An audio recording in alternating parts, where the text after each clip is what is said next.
without doubts, I think it's by far the best league in the world. How dare you score like that in the Premier League? Mission accomplished in the Premier League. The American.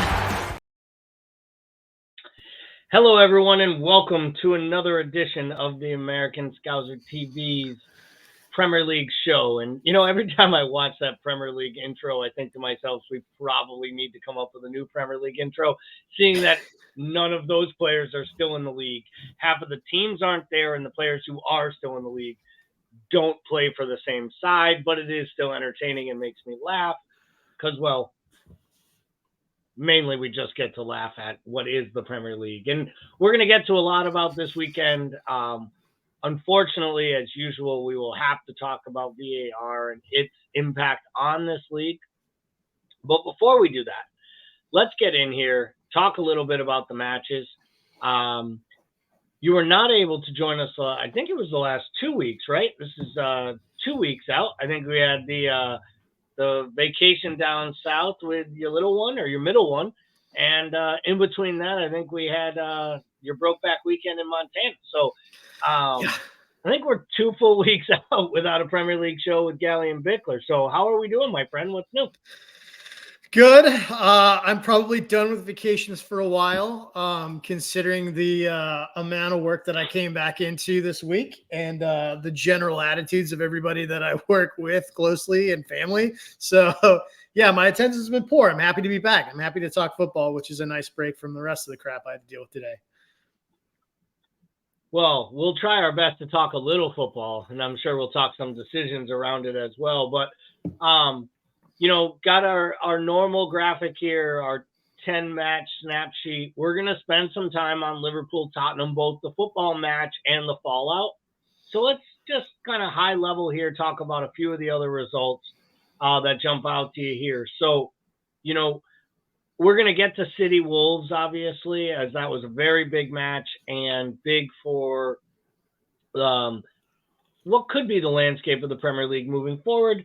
I think there is an underwhelming feeling that City is not as strong as they've been. We've talked about the weakness that is some of the injuries and the depth of their squad, something they may need to address in January, which is crazy to think a club like City has to be waiting for the next window to open to solve problems. But I think their squad actually has legitimate issues and problems. But before we go there, I think it would be unfair to not start with the same match that the rest of the United States got to start with on this Premier League weekend, which is Villa 6, Brighton 1. And anyone who actually watched any of this match will know it was never as close as 6-1. It literally felt like it was a 7-0 match from the whistle. I got to ask you, Paul, we're going to get to Villa. What is it about Brighton that every time they get this close to turning the corner and making people think they're moving into a new level, they get absolutely drubbed, whether it's home or away? Last year, 5-1 at home against Everton. 2 years ago, they lost the brutal match to Norwich on their way down, and it cost them a European spot at that point. Are they reading the press clippings? Is it too much? Is it the manager that is De Zerbi just can only get them up for the really big moments and then they fall? I feel like if the answer was Brighton? I feel like if the answer was obvious, De Zerbi would have done something about it by now, right? I tried to look at tactically. Well, I mean, first of all, you got to give some credit to Aston Villa. I think Unai Emery is an incredibly underrated manager, just in terms of what he's capable of doing. From a tactical standpoint to teams, I mean, he can really cause some problems. And I think this was maybe one of those rare occurrences where De Zerbi just didn't make the in-game adjustments that needed to be made, right? I mean, because it was pretty clearly obvious within the first 5 minutes of the match the direction that game was headed, and there was not a whole lot of adjustments made. I think the other thing is, in Villa is dealing with the same thing, so you can't give Brighton too much of a pass here. Is we're seeing two teams that are not used to dealing with European comps now. Right? And what does that look like for both of those sides? I think Villa, for the first time, has a way to beat you in multiple ways. Where before it was it really was They're fairly tight. They get the ball into attacking positions out wide. They use their fullbacks. Watkins does the rest. And I think now, especially with the introduction of Diaby, they can cause some serious issues in multiple ways. Ramsey's a hell of a player. He had a great game. You got Luiz, who can sit back there and dictate play. I mean, they got a really nice set of pieces in there that can make them a little bit more multifaceted from an attacking standpoint. And I think it was just a combination of the fact that they have more assets and more quality up front now, and on a day where Brighton just couldn't come up with an answer for it.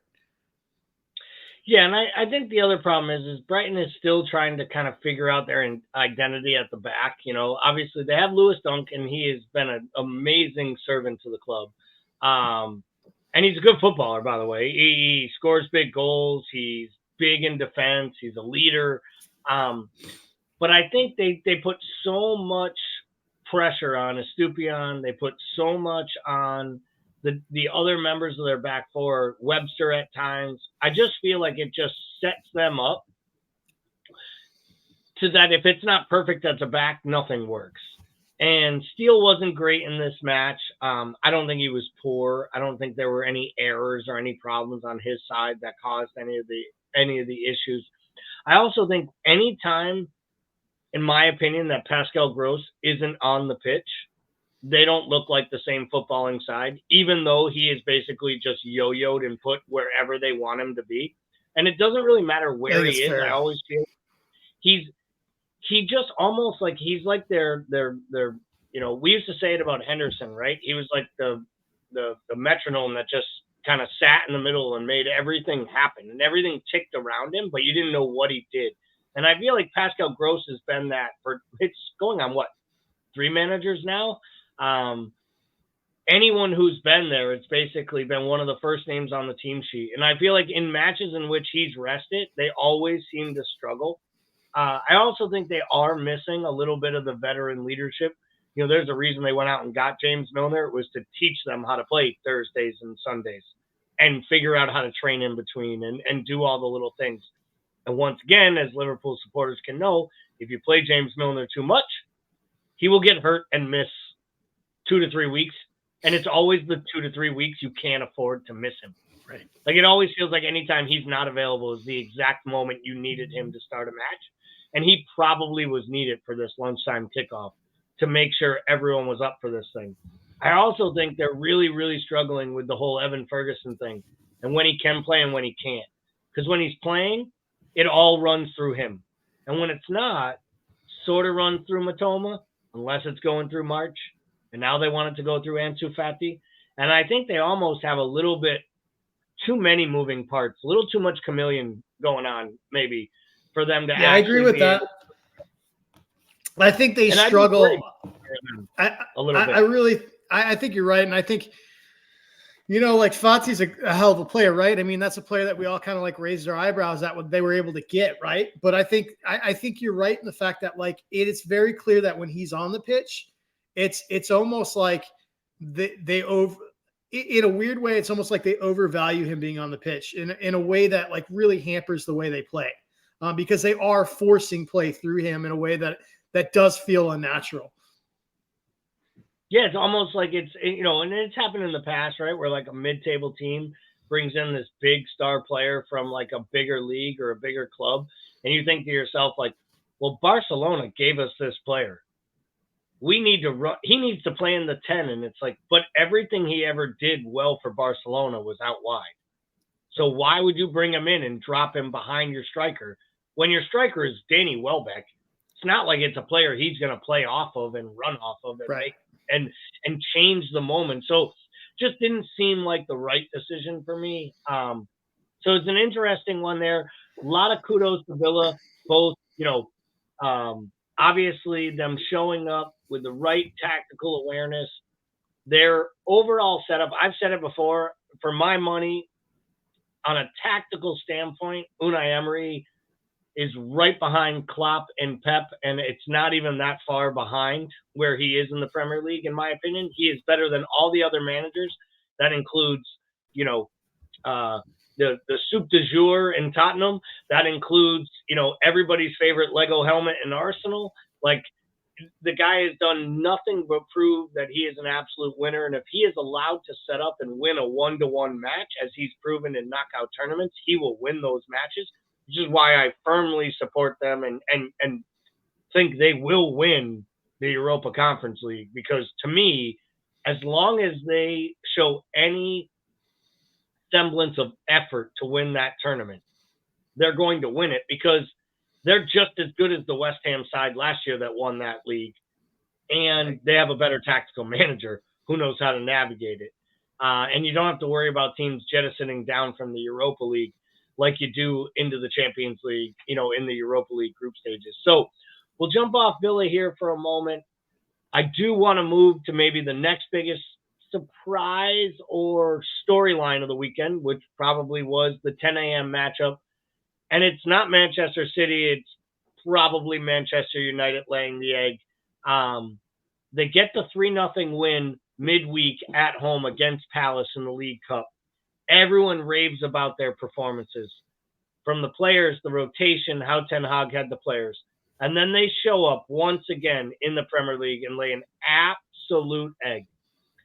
How much longer is Ten Hag's leash if it's not just the players, but the overall temperament at the club? And it doesn't feel like he has a beat on any of it right now. Well, I'll say this. I think this actually, not to hot take this segment or anything, but this was one of the least surprising results of the weekend for me. I think Crystal Palace always gives them a hard time. I don't think Manchester United, despite the results lately, are playing with any sense of identity. I think that I just think they've got a lot of issues. The veteran leadership they have at that team is not veteran leadership that's been established there very long, outside of Bruno. And they're introducing 20-year-olds up top that probably don't need to be introduced into this side so early. I think that Ten Hag is probably going to be here as long as he wants to be here.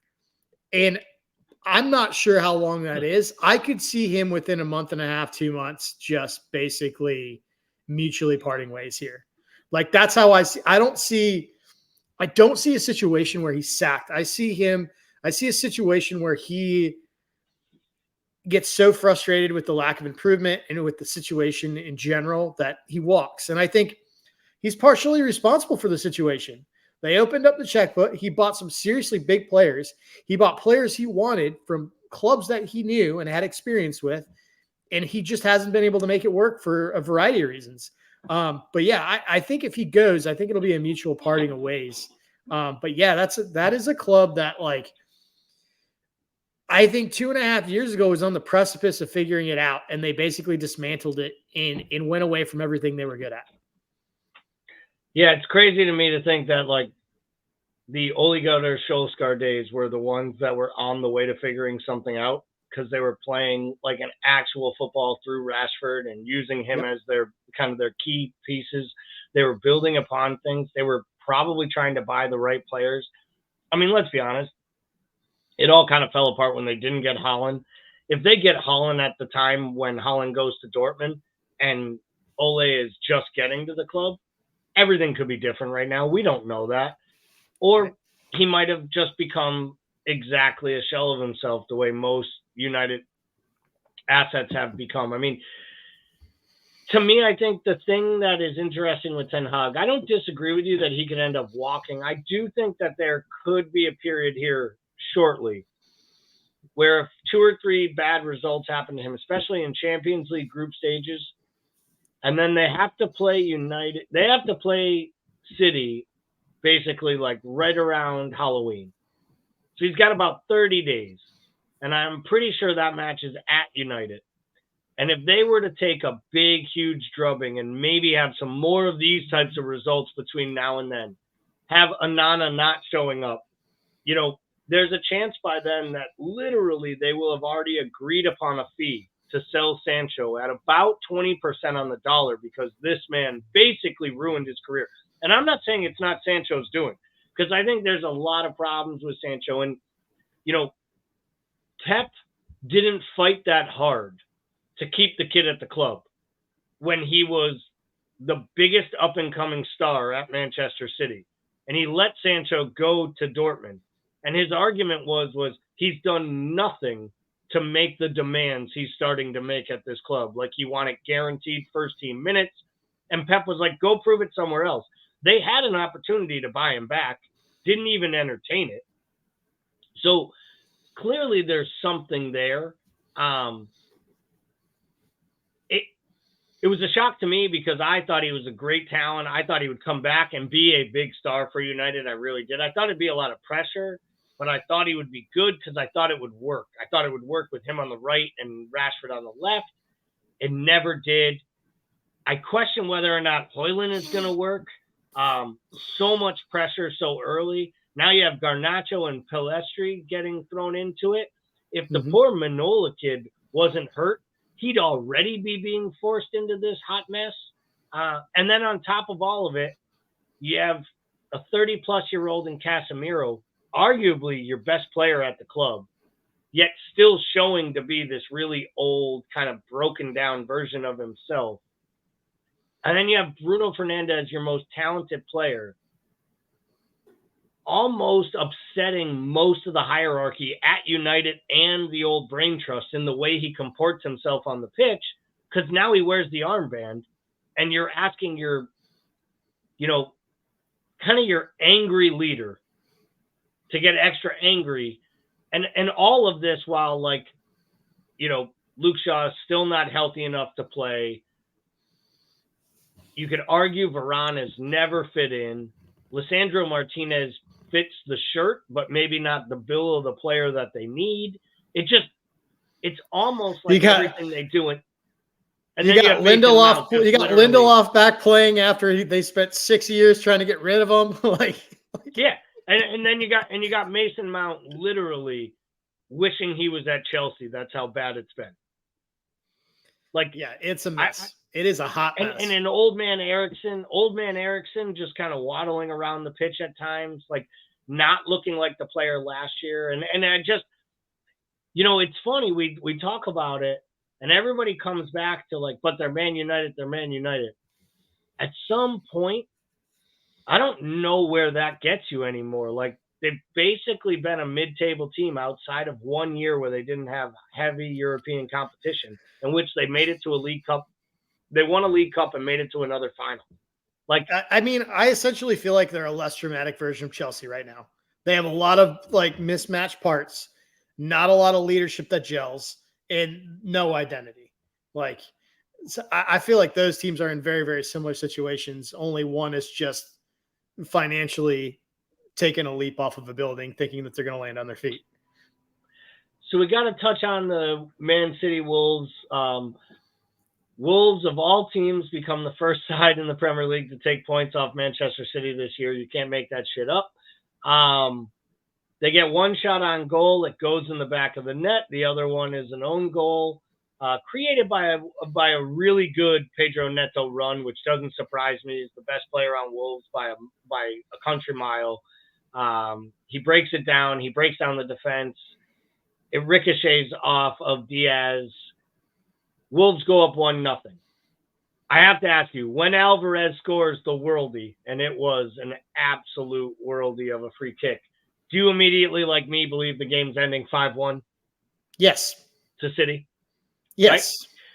So is this more about Manchester City not responding, whether it's because Pep's up in the crowd based on the suspension, or is this more about Wolves putting it together and Gary O'Neill getting it right for 90 minutes? Because I read a lot of people who said, you almost can't manage a better match than what Gary O'Neill did, from his substitutions to the patterns to the way they went deep. I mean, Semedo was the best player on the pitch, to be fair, the whole entire match, because he defended like a madman.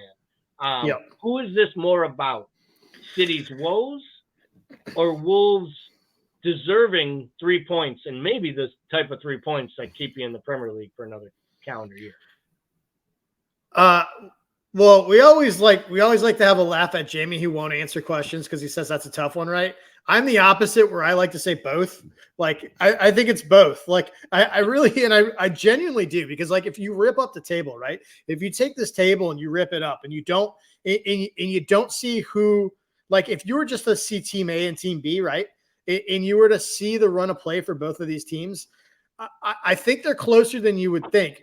Like just on the fact, if I said Wolves City, you'd have an idea right off your head, right? And I think these teams are actually closer than that because I think, and you could go all the way back to the beginning of the season where Wolves should have really gotten 3 points off United had it not been for some terrible officiating. Go figure. I think that Wolves have caused problems for teams all year through Neto, and they're starting to play a little bit more compact in the back. So I think that Wolves are a team that are on the ascendancy just based off the run and play. Conversely, I'll say that I think City has not looked good at all this year outside of the 5-1 victory versus Fulham. They do what great teams do, and they get 3 points when they're not at their best. And that's what they've done all year until you don't. And I think this is just one of those situations. I honestly think, like City, when they don't have Rodri, they've lost 5 and 15. When they have Rodri, right, they've lost 5 and 63. Like, and I think that's a big loss for them. I think that coupled with the fact that De Bruyne is out, I think that coupled with the fact that this is the thinnest City side we've seen in a long time. And we talked about last year how dominant they were with using the least amount of players in the league. And we talked about how Liverpool had to do this huge refresh because we ran players in the ground. And I think at some point we've always lauded Pep as being an amazing squad manager. And I think right now it's kind of catching him in the ass a little bit. I think that we're seeing an aging team that's got a lot of minutes into it, and they just didn't have any answers off the bench. They brought Grealish in. That was it. And that moved Doku way out to the other side. He got like 10 touches. Like, I think we're looking at a side in Manchester City that's going to have to figure this out. And I think it's real tough when they don't have the likes of De Bruyne and Rodri at the heart of that team. Yeah, you're spot on Rodri. I mean, I've made this argument for a couple of years. I think I said it last year, midway through the season, and I stayed true to it all along. For me, that side goes with Rodri. Like, as Rodri he is the best player in his position in that side, and that includes Haaland. You can make arguments at times that Harry Kane has every bit of the attributes that Erling Haaland has, and in the right setup, he can be just as great a striker. I think you can argue the kid at Napoli is a better natural goal-scoring striker than Haaland is. I just think Haaland is a machine, and he plays in a City side that is absolutely set up to help him score goals. I don't think there is a defensive midfielder in the world that touches what Rodri can do defending with his back to his goal or going forward towards your goal, especially with the positions that he takes up in the box and the way he scores meaningful and impactful goals, big goals, right? And to me, that's what separates Rodri. So for me, he is City's best player. And I think that your stats are spot on of how they play without him. It's unfortunate and unfair that as soon as he doesn't play, people start pointing the finger at Calvin Phillips like it's his fault that Pep's played him 5 times in 2+ years. And now he has to play because that dude, went and put his hands on someone's neck. But they got to go to the Emirates on Sunday and play a tough Arsenal team. And if they were to drop points in that match or even lose in that match, they would literally, I believe, lose 3 matches in 1 week for the first time. Like, people will forget that they lost to Newcastle last week in the League Cup. They dropped the points at Wolves. They have a midweek. I think, what do they have? They have Leipzig this week, so it's not even like an easy. I know they drubbed them last year, but that's it's a tough weird match. That's a bogey team on the road in Germany. Granted, Rodri will be back, and then you got to come back and play an Arsenal team who's got their tail up, thinking they can get right back into this thing. Like, for me, it's just an enormous amount of pressure being put, and it's going to be really interesting to see how Pep handles it. So let's take a look at this table.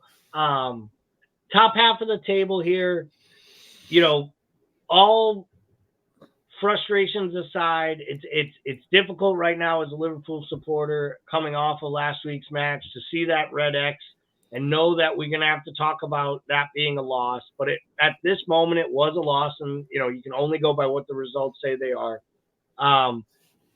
Tottenham and Arsenal at 17 points, City hanging in at 18, Liverpool rounds it out at 16, and then of course we have Villa and Brighton wrapped out with West Ham, Newcastle, Palace, and United. If you look at this top 4, 5, 6 places, do you feel like this top 4 to 6 is who's going to be fighting for it throughout the entire season? Do you think Brighton and Villa have the actual wherewithal to stick around? Are Spurs legitimate, especially if they're getting extra points that they don't need in the standings as well, playing as well as they are with no European competition? My suspicion is that Tottenham and Villa are going to drop out of this. That's tough to say the way Tottenham's playing right now. It's just kind of, if I have to look at this and see what it looks like at the end of the year, my suspicion is that's what's going to happen. I think Newcastle is far better than 8th. I really do. I think that they'll probably rise on this thing throughout the year. I think they're good enough. I think they got the quality to do it. So I think they'll come up out of 8th. Palace United are probably where they're at. I think West Ham could fluctuate in that area, but I don't see them coming much further than 5th. But yeah, if I had to guess, I would say probably I'm looking at Villa and Tottenham as two that I would think drop down further on this thing. Tottenham, I think, is going to finish outside of the top 4. I'll say it. I know that they're unbeaten. I know that they look a lot more cohesive and they look like they've got some sort of identity going forward. I didn't see anything this last weekend that told me that this is a team that's going to consistently throttle top level competition. Yeah, I think my only thing is they've proven they can score goals, and I think that's one of the biggest things, and they're doing what no one thought they wouldn't do, which is concede them. I could see them getting a little bit better as the season goes on. I could also see them buying in January because they have the Kane money. So if there are players out there available and they have a shot to go for a run without having that European competition and commitments, I could see them trying to make that move. But I don't disagree with you. I always thought if Tottenham had a shot, it was basically fighting the Villas and Brightons and West Hams and Newcastles for 4th. Yeah. I've always felt like it was Liverpool, City, and Arsenal's as the top 3 in whatever order you wanted to put them in. And I still feel that way. Like, I don't even think, and I disagree with you a little. I don't think Newcastle is that much better than Tottenham or even that much better than Brighton or Villa. And the reasoning is I still struggle with Newcastle actually being able to compete on multiple fronts. And they're still in the League Cup. They have to take the Champions League seriously. And they are in a brutal, brutal group. I feel like they'll probably have enough to finish 3rd in that group, especially getting a draw in the first match in Milan. And if they're able to do that, they jettison down into the Europa League, and it almost makes it even more difficult the second half of the European campaign. And I still look at Newcastle's side and think, like, are they an Isak or a Wilson injury away from not scoring enough goals? As much as they offer some things, like Anthony Gordon and Harvey Barnes, who's now hurt, Almiron, like, are these guys really enough? And that midfield, like, they're starting, Matty Longstaff. So it's not like they have gone and really turned the corner. Joelinton, another setback, was injured on the weekend when he came on. So I just look at them as still maybe a year away from, we all said it. I think Newcastle making top 4 last year was 1 to 2 years ahead of the project. And I don't know that it actually helped Eddie Howe as much as it might hurt him in the long run. Because getting in the league is great and getting the money is great. But until you start to buy the players and start to embed in that process, I don't know. And I think it only increases the expectation. So it'll be really, really interesting there. So let's take a look at the bottom half of the table. Some changes there, obviously. Luton with an enormous 3 points going away to Everton to get a lead, go up 2-0. and then hold on for a 2-1 win. Little surprised, I'm not going to lie, in Burnley still not having a Premier League win, though their fixture lists have been absolutely dreadful and daunting. They get Luton tomorrow afternoon. How big of a match is it between Burnley and Luton tomorrow? And could it literally hinge on one of these two teams being able to stay up this early in the I mean, that's a 6-pointer for sure. I mean, based off the summer Burnley had, I thought that they would be performing a lot better. I do think Company is a good manager.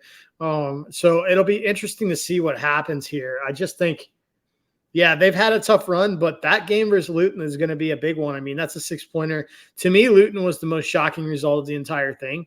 I know that we always talk, we love to laugh at Everton and talk about how they just can't seem to figure it out over there. But a team that has been that poor defensively, I just was surprised that Everton was able, like that Luton was able to go in and get 2 against the Sean Dyche Everton team.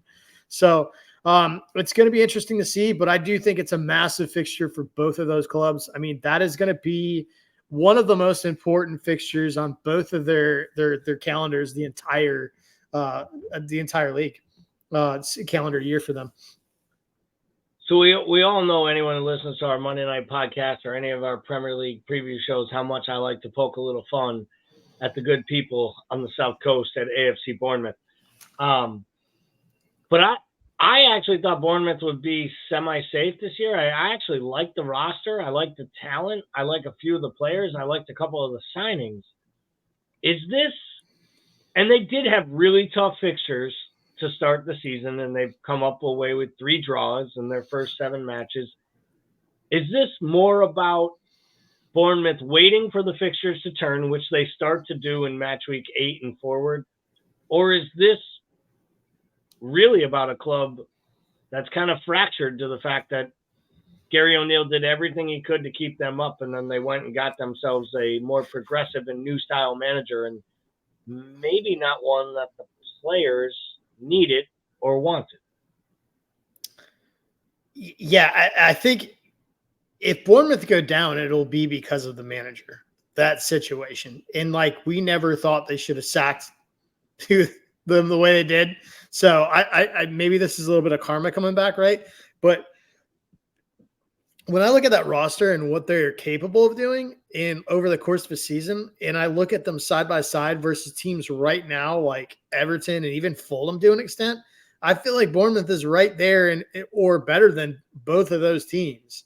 Like if you're telling me this is a marathon, not a sprint, and I've got to go further than those two teams, I would think I would like my chances with Bournemouth against both of those sides over the course. But we'll just have to wait and see. But like I said, I think the manager change will really, really hurt them. I didn't think it made sense at the time. I mean, we were all pretty critical of it, and I think we're seeing the results of that. Yeah, and I understand, and by all accounts, the supporters love what they're seeing on the pitch from the manager and the style of play that Bournemouth, but the results aren't there. And I think when you're a lower level side, you need results more than you need style of play. And I really believe that's what the struggle has been for Vincent Company, is they bossed the championship playing on the front foot. They came up to the Premier League and tried to keep playing on the front foot. And you give the ball away in the types of spaces on the pitch that Burnley is giving the ball away and not expect to be punished. You can do that in the championship. Well, we wouldn't have been able to have a Premier League show this week without having this conversation. We're not going to harp on it too long because God knows we're going to talk about it enough during our weekly show tonight and our morning shows and some of the other content we have here on American Scouts TV. But we have the PGMOL statement acknowledging a significant human error occurred during the first half of the Tottenham versus Liverpool game. I'm not going to read all the bullshit on the screen because it will just infuriate me more. Paul, do you actually buy? And we only have 2 to 3 minutes to talk about a few of these topics, so we'll kind of hit them on kind of high level how we feel. The response was they believed that the goal was called a goal on the pitch. Now, I will say, as someone who was in a pub I did not notice the offsides. I thought it was called a goal on immediately, and that if they went to VAR, it would be to rule it off. Then I saw the lineman show his flag. They showed this image on the screen, which immediately made me say, this isn't even close. This is going to be a goal within a second. And the next thing I know, just as quickly as I thought it would be announced, Simon Hooper is blowing his whistle and telling play to resume. Do you buy that Darren England actually believed that the goal was called a good goal on the pitch, and therefore that is why he did not call in a change? Because I have to admit, I have a hard time believing anything else, because incompetence is one thing. That actually sounds plausible to me. I don't want to get into the conspiracy side of it. Do you think that is an actual plausible excuse for the massive error? Not defending it. Is it plausible that this could have happened? I think it's plausible. I think it's plausible. But the scary thing to me about that is that you're admitting that essentially your VAR booth ref is insanely lazy because he's not watching 100%. the run of play with the linesman while looking at his own monitor, which should be easy with the amount of monitors they have up. 100%. And two, you're telling me he's like incapable of the communication piece. And like, you know what I think causes this? And we've harped on this for a long time. This is what fucking happens when you teach linemen not to raise the flag on offsides. Because what happens is now they're assuming that, he would have not raised the flag if there was anything I needed to look at, and I just think, I think that we've gotten to the point where technology has made this almost harder because of the people that are running it. And I think, we're not addressing the core issues, which is a substandard refereeing and the lack of transparency from the governing body. Both of those things are core issues that are not being addressed. And that's always been my argument. I think I told you, I fought NFL replay for years, not because I don't like replay, but because I feel like it allows for match officials in big moments to not make big calls because they think that there's something behind them to bail them out. Like, why do I have to call this a fumble in live time? I know there's a replay to let me have it. Where when there was no replay, you had to make that call in real time.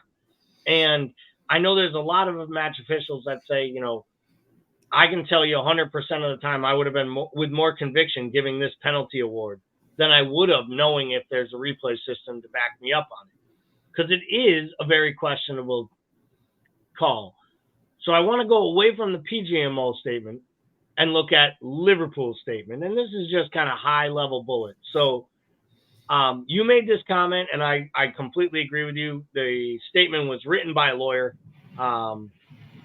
on purpose with specific terms to make sure that it was addressed and would be looked at. Between integrity undermined it. They were unhappy with the way in which the play happened and how quickly it restarted.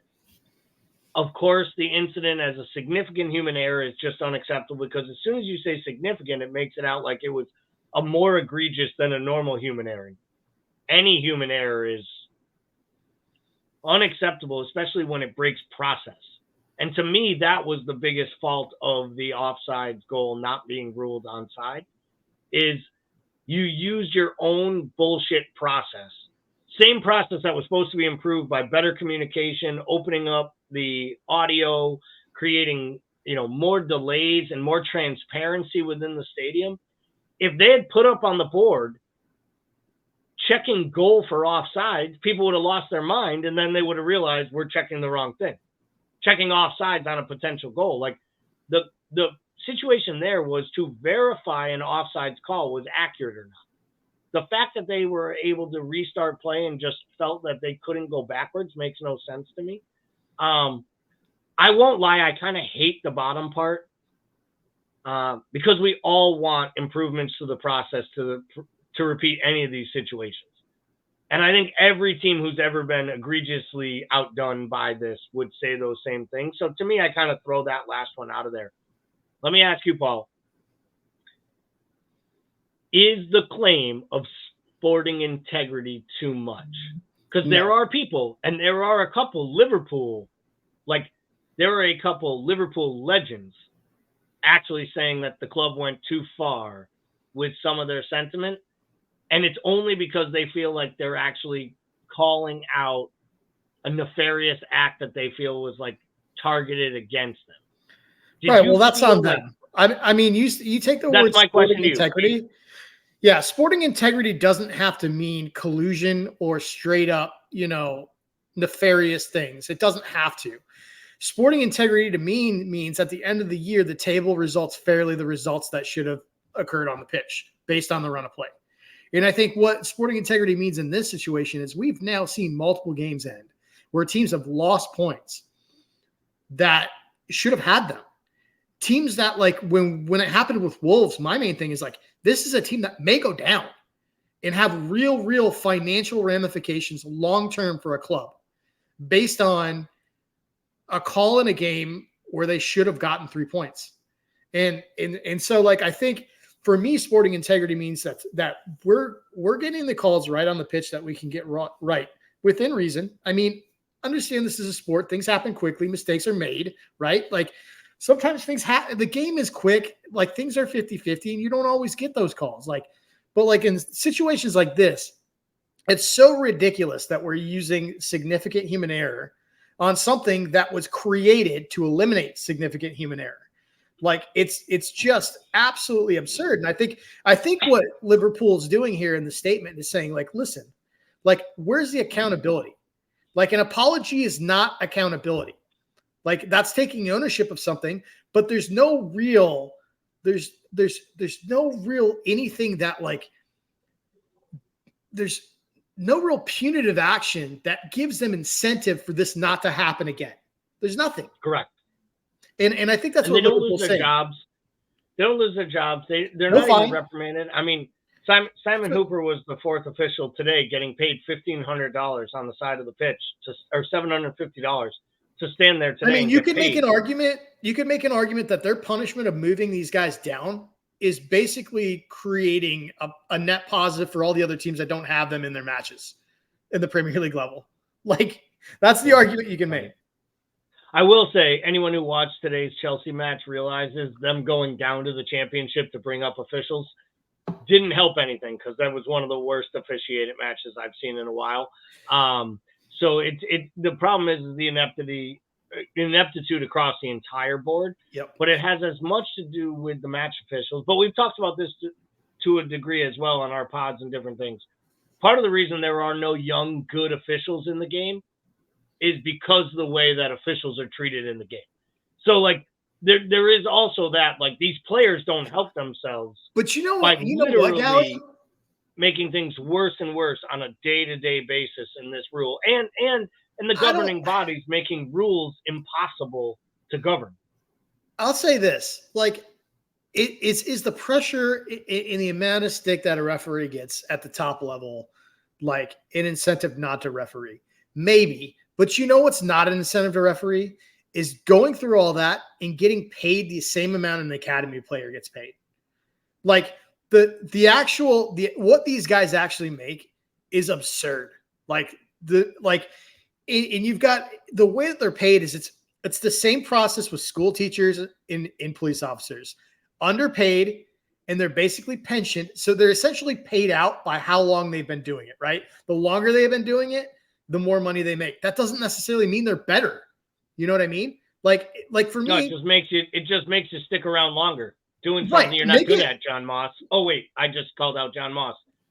Look, pay these guys. If it were me, what I would say, instead of $50,000 a year, pay these guys $200,000 a year base salary, make it performance based, move them up and down the leagues based on performance, get away with this elite pod 1, pod 2 thing. If they're FA refs, allow them to ref in the FA. Do not allow them to go into other countries and ref games before matches from other federations where money is clearly mixing. And the whole thing needs, there's a lot of retooling that needs to be made. I think it has a lot to do with the structure of the organization itself and the way they're being paid personally. I don't disagree with the pay. I think we can do a deeper dive into this. Yep. And where would we do it? We would do it on our YouTube channel that you're all already subscribers to. But if you're not, please go ahead and give that thing a subscribe right now. As Paul would say, smash that like button. Tamushin would play you some 15-minute video having Paul tell you to smash it 15 Oh, times. God. I don't have time for that because we got another show to do in less than a minute. But in all seriousness, we appreciate you tuning in. We will be back next week. We will do our Premier League rundown. We will go over all the big matches, including Arsenal versus City, a clash of two at the top of the table. We'll have more fallout from the Liverpool versus match day officials, and maybe even see how the Tottenham supporters begin to respond. So for myself and Bickler, as always, thank you for tuning in. We appreciate you, and we will be back next week for another Premier League show. Have a great week, everyone.